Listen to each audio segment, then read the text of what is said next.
Necromancer के नए episode में आप सबका स्वागत है। तो चलिए शुरू करते हैं। एपिसोड की शुरुआत में दिखाया जा रहा था हमारा जियोनवू जो होता है उसके ऊपर हमला हो जाता है। वैम्पायर प्लेयर जो होता है उसके ऊपर हमला कर देता है। तभी उसके पीछे से एक हमला आ रहा होता है जो उसके सर पर लगने वाला होता है। तभी पता चलता है कि हमारी जीशू ने उसके ऊपर हमला कर दिया होता है और वो कह रहा होता है कि क्या तुम इस फ्लैशी मूव से मुझे मार सकती हो, जिससे उसे कह रहा होता है और कह रहा होता है कि मैं तुम्हें मार डालूंगा और उसे पे हमला कर देता है। तभी पीछे से कोई उस पे ऊपर हमला करता है।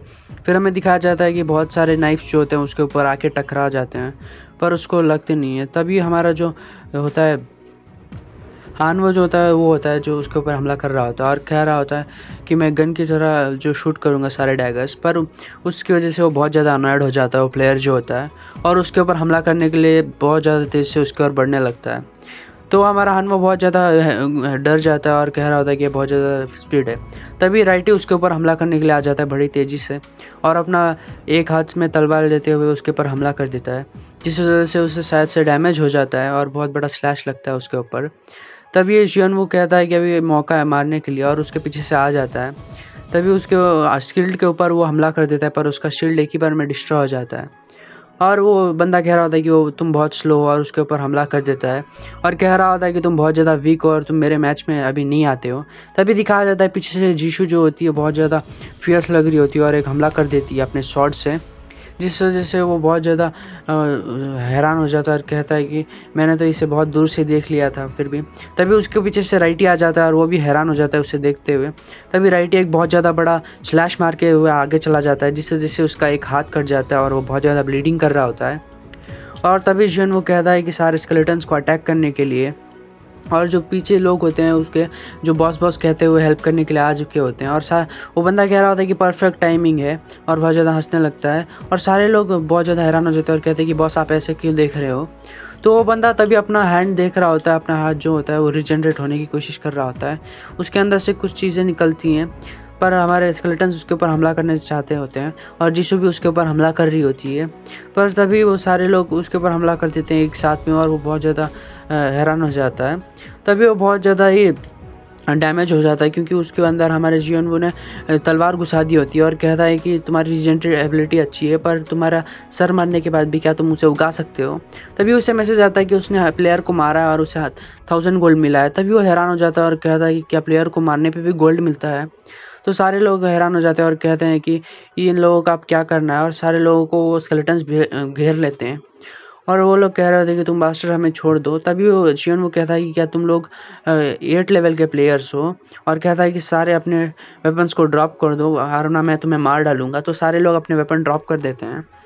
तभी हमें दिखाया जाता है कि वो लोग बिग बॉस कह रहे होते हैं पर वहाँ सब कुछ डिस्ट्रॉय हो चुका होता है। तभी वो बंदा कह रहा होता है कि हमें पता नहीं हमारा बिग बॉस कौन है और हमें लगता है कि वो एक मॉन्स्टर जैसा है और वो कहता है कि जो क्रिएचर हमारा बिग बॉस है वो एक ऐसा क्रिएचर है जिसके पास शायद 5 स्टार कार्ड हो सकता है और प्रोबेबली वो जो होते हैं सबोनेट बना सकते हैं खुद को। और वो बंदा कह रहा होता है कि हमें ना मारे। तो जियन वो कहता है कि तुमने कितने लोगों को मारा है और वो कहते हैं कि 22। उसके बाद वो कहता है कि तुम लोग क्या कर रहे हो। फिर जियन वो कहता है कि इन सबको मार डालने के लिए और वो नोटिफिकेशन आ रहे होते हैं कि तुमने बंदों को मारा है और तुम्हें बहुत ज़्यादा गोल्ड मिल रहे हैं। तो वो दोनों भी हैरान हो जाते हैं और कहते हैं कि शिवन वो तुमने उन्हें क्यों मारा। वो कहता है कि अगर हम उन्हें नहीं मारेंगे तो समझे वो सारे लोगों को मार डालेंगे और हमें भी मार डालेंगे और ऐसे लोगों को जीने का कोई हक नहीं होता। जीशु भी सही कहती है और उसके बाद से एग्री करती है। तभी बाहर का सीन दिखाया जाता है जहाँ पे कम्युनिटी पे पोस्ट डाला होता है उन लोग हमारे एमसी ने और वो कमांडर जो होता है उसी को पढ़ रहा होता है और कहता है कि वो वही लोग थे और वो दिखाया जाता है कि एक बंदे ने देखा होता है जहाँ हमारे एमसी ने उन लोगों को मार दिया होता है और बंदा कह रहा होता है कि वही ग्रुप है जो हमें हेल्प करके गया था, वो बहुत ज़्यादा इंप्रेसिव है। तो वो बंदा कहता है कि सार्जिम की हमें कॉल आया है। तो वो बंदा कहता है अभी रुकने के लिए और वो कहता है कि ये सब क्या हो रहा है। वो बंदे कह रहे होते हैं कि ग्रुप में कि ये सब ट्रैप था और उन लोगों ने बचा लिया शियोनवू ने। उसके बाद वो कहता है कि क्या इनक्रेडिबल ग्रुप है, कोई बंदा फ़ोन में लेते हुए देखता है। तभी दिखाया जाता है कि वो कहता है कि मैं ग्लैड हूँ कि ऐसे लोग अभी भी ज़िंदा हैं इस वर्ल्ड में और वो कहता है कि अब हमें चलना चाहिए शायद से। उसके बाद सिटी का सीन दिखाया जाता है जहाँ पे जो हमारा हानवो होता है वो देख रहा होता है, शिनवू को कह रहा होता है कि तुमने क्या अभी न्यू पोस्ट देखे हैं। तभी एक प्रोटेक्टर ऑफ योर जुपिडिंग ने मैसेज किया होता है जहाँ पे वो सर्वाइवर को देख रहा होता है और पियोनियर नाम जो एक प्रोफेशन होता है जिससे सबको बचा सकते हैं, ऐसा कोई होता है उसके ग्रुप में, तो सबको इनवाइट कर रहा होता है। तो शियन वो जब भी एक बिल्डिंग के सामने गए होते हैं और कहता है कि फाइनली ये प्लेस आ चुका है, तो हानवो भी बहुत ज़्यादा हैरान हो जाता है और कहता है कि होप मेरे पेरेंट्स सही सलामत हो, और कहता है कि मुझे अब ऊपर जाना चाहिए, शायद से वहीं होंगे और हमें आराम से चलना चाहिए। वो सोच रहा होता है कि मैं होप करता हूँ कि वो सच में ठीक ठाक हों। अगर वो लोगों ने अभी तक ज़िंदा रहने की कोशिश की और वो ज़िंदा रहे हो तो बहुत बढ़िया होगा, वरना मैं तो देख नहीं पाऊँगा। और तभी वो डोर के सामने जाते हुए कहता है कि मॉम मैं बाहर आ चुका हूँ, मैं हानमो हूँ। तभी उसका डोर खुल जाता है, तभी हमें दिखाया जाता है उस डोर के सामने जहाँ पे उसके मदर और फादर होते हैं और वो कह रहे होते हैं कि हानमो तुम घर आ चुके हो। तभी दिखाया जाता है उस घर के बाहर का सीन जो बहुत ज़्यादा डैमेज हो चुका होता है। तो हमारा हानवो कह रहा होता है क्या तुम लोगों ने कोई कार्ड पिक नहीं किया? तो वो कहता है कि हम बहुत ज़्यादा कन्फ्यूज़ हो चुके थे। तो वो कहता है कि फादर से कहता है कि तुम तो कार्ड खेलने में बहुत माहिर हो, तो तुमने क्यों कार्ड पिक नहीं किया? और उसके बाद कहते हैं कि तुम लोगों ने ऑक्स को कैसे रोका? तो वो कहता है कि वो हमारा जो डोर है वो ऑक्स से ख़त्म होने वाला था, तब हमने पेस्टिसाइड्स का यूज़ किया उनके ऊपर, और वो पेस्टिसाइड्स स्प्रे करने की वजह से वो लोग भाग गए। और वो कहता है कि डैड से कहता है कि क्या ऐसा कैसे कर सकते हैं आप? उसके बाद हमें दिखाया जाता है कि वो सब खा चुके होते हैं और कहता है कि आप सबका शुक्रिया मेरे बेटे को बाहर लाने के लिए, आई मीन यहाँ तक लाने के लिए, और सबको चिढ़ दे रही होती है। और जिशु कह रही होती है कि ये सब फाइन है, वैसे भी वो हमारा दोस्त था। उसके बाद वो कहता है कि मैं डैगर्स किंग हूँ वैसे भी। उसके बाद हमें दिखाया जाता है बाहर का सीन, वो कह रहे होते हैं कि जो सारा चीज़ है वो टर्न ऑन हो चुका है और बॉयल वाटर हो चुका है। तभी हमें दिखाया जाता है कुछ बंदे होते हैं बाहर और वो लोग उसी घर की ओर देख रहे होते हैं। तो हमें शावर का सीन दिखाया जाता है। तभी वो शावर जो होता है उस पर गर्म पानी होता है और वो जीशु कह रही होती है कि मैंने कई दिनों से शावर नहीं किया है, तो मैं अब शावर करना चाहती हूँ, क्या तुम मुझे कुछ पजामे दे सकते हो? उसके बाद वो बंदे उसकी मदर कह रही होती है कि तो बहुत ज़्यादा अच्छी फ़िज़िक है तुम्हारी। वो कहता है कि वो एथलीट थी तो फ़िज़िक अच्छी होगी। फिर हमें दिखाया जाता है कि कोई नहा रहा होता है और वो कह रहा था कि बहुत टाइम हो चुका है, मैंने फ्रीली बात किया है, मैं बहुत ज़्यादा ग्लैड हूँ कि इनके पेरेंट्स ने हमें बात करने की परमिशन दी और ये ऑक्स से भी सेफ़ रहे, वरना अगर ऑक्स इनके ऊपर हमला कर देते हुए बहुत ज़्यादा डिफरेंट सिचुएशन होती। और ऐसे वर्ल्ड में बहुत ज़्यादा अच्छी बात है कि वो अभी तक उसके पास एक फ़ैमिली है। उसके बाद हमें दिखाया जाता है राइटी और वो बहुत ज़्यादा मस्ती कर रहे होते हैं। तभी हमें दिखाया जाता है एक मशीन का सीन और सारे लोग अपने वेपन्स को साफ़ कर रहे होते हैं। उसी जगह पे सारे लोग बात कर रहे होते हैं कि शियनवा क्या सोचते हो, अब हमें प्रोबेबली कहाँ जाना चाहिए? तो शियनवा कहता है कि हमें सोचना चाहिए कि हमें कहाँ जाना है नेक्स्ट। मोस्ट ऑफ द जो हैं मॉन्स्टर्स वो स्क्वाड कर रहे होते हैं और प्रॉब्लम ये है कि हम डिसाइड नहीं कर पा रहे हमारा क्लियर ऑब्जेक्टिव क्या है।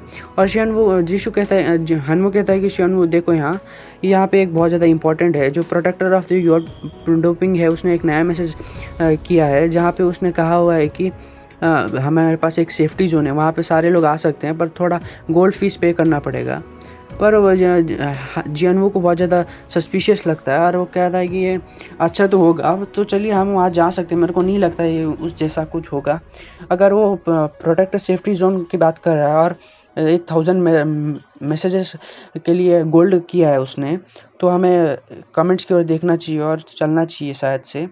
और सारे लोग कह रहे होते हैं कि हम तुम्हें ट्रस्ट करते हैं, हम आ रहे हैं। उसके बाद वो कह रहा होता है कि सारे लोग तो इसकी बहुत ज़्यादा प्रशंसा कर रहे हैं और ये बहुत ज़्यादा ही कल्टीवेट कर रहा है और पब्लिक उसकी बहुत ज़्यादा फेवर में है। उसके बाद वो कह रहा होता है कि हमें रिसोर्सेज लेने चाहिए अभी। और वो कह रहा होता है कि जो योपिडिंग का स्टेशन है वो बहुत ज़्यादा दूर है, तो वहाँ पे एक और जो है सेफ्टी जोन भी है नियर बाई, और इसके बारे में क्या कहते हो हनवो कह रहा होता है शियोनवो से। तो शियोनवो देखता है कि वहाँ पे एक सेफ्टी जोन होता है, उनके पास भी एक 3 स्टार पियोनियर होता है जिससे वो सेफ्टी जोन क्रिएट कर सकते हैं। तो वो कहता है कि 20 मिनट से यहाँ से दूरी उस जगह की। तो वो कहता है कि हाँ ठीक है यहाँ चल सकते हैं। शियोनवो डिसाइड कर लेता है और वहाँ जाने के लिए रेडी हो जाते हैं सारे लोग।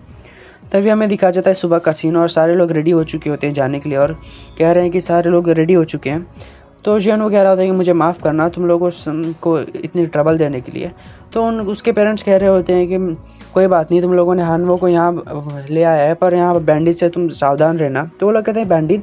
तो वो कहते हैं कि कुछ बंच ऑफ स्टूडेंट्स है स्कूल के और वो मोटरसाइकिल में आके सारे आइटम्स को लूटते रहते हैं। तभी वो कहता है कि शायद से कोई थर्ड ग्रेड गैंग होगी जो बस ऐसे घूमती रहती है। तभी हमें दिखाया जाता है कि वो गैंग आ रही होती है मोटरसाइकिल में और वहाँ पे बहुत ज़्यादा बिगड़ैल बच्चे होते हैं और वो उनके सामने आके रुक जाती है और उन्हें दिखाया जाता है कि वो कहता है कि तुम लोग सारे बुढ़े हो, क्योंकि वो लोग हाई स्कूल वाले होते हैं।